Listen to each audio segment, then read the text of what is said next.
जहाँ भी होता है चमत्कार, वहाँ वह हो जाता है जो कोई भी सोच नहीं सकता। ऐसा ही चमत्कार हुआ नीलम के साथ, और वह चमत्कार किया उसके लहंगे ने। कैसे? आइए सुनते हैं यह कहानी। नीलम एक गरीब लड़की थी। उसके पापा के पास बहुत पैसे थे, पर उन्होंने नीलम की माँ के मर जाने के बाद दूसरी शादी कर ली।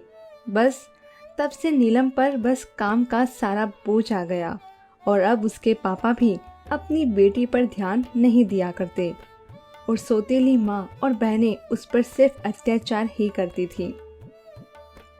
पापा, आप माँ को कुछ कहते क्यों नहीं?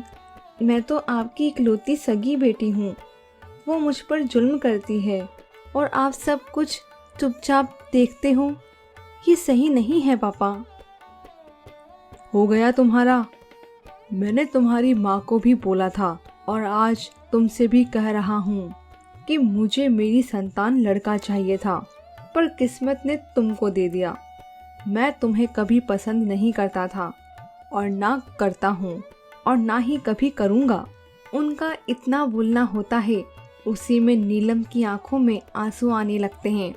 उसको इस बात की बिल्कुल भी उम्मीद नहीं थी कि उसके पापा उसको ऐसा बोलेंगे। जब भी नीलम का मन उदास होता, वो पास ही की एक नदी के पास एक बड़ा पीपल का पेड़ था, वहाँ पर बैठ जाती थी। उस दिन भी उसने ऐसा ही किया। मेरा इस दुनिया में कोई नहीं है, एक आप ही मेरी थी माँ। क्यों चली गई मुझे छोड़कर? मैं किसके सहारे यहाँ रहूं? ऐसे ही वह दुखी होती है और रोकर वहाँ से अपने घर को चली जाती है। बेचारी के पास और कहीं जाने का रास्ता जो नहीं होता। वह रोज रोज के अत्याचारों से परेशान तो रहती ही थी, फिर भी हालातों से समझौता करती रही। लेकिन एक दिन एक अजीब घटना उसके साथ घटी। वह घर पर ही काम कर रही थी। नीलम, आज काम जल्दी जल्दी खत्म करना, क्योंकि घर पर मेहमान आने वाले हैं। बहुत अच्छा और अमीर परिवार है। मैं मेरी लाडली बेटी की शादी वहाँ करना चाहती हूँ। घर को सजाना है, नाश्ता भी घर पर ही स्वादिष्ट बनाना है।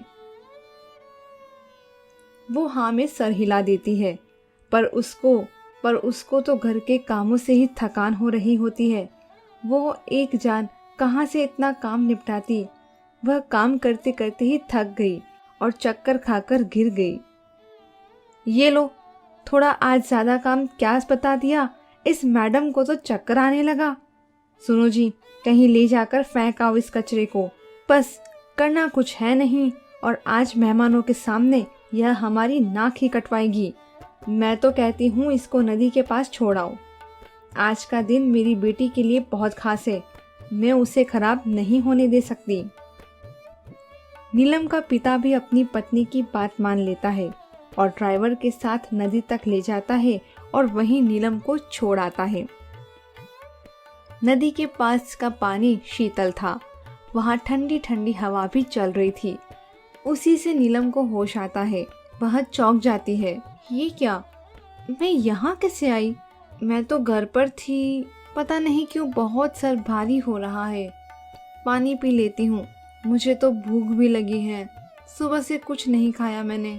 वह पानी पीकर पेड़ पर से फल तोड़ने के लिए जा ही रही होती है कि अचानक उसकी नजर एक थैली पर पड़ती है।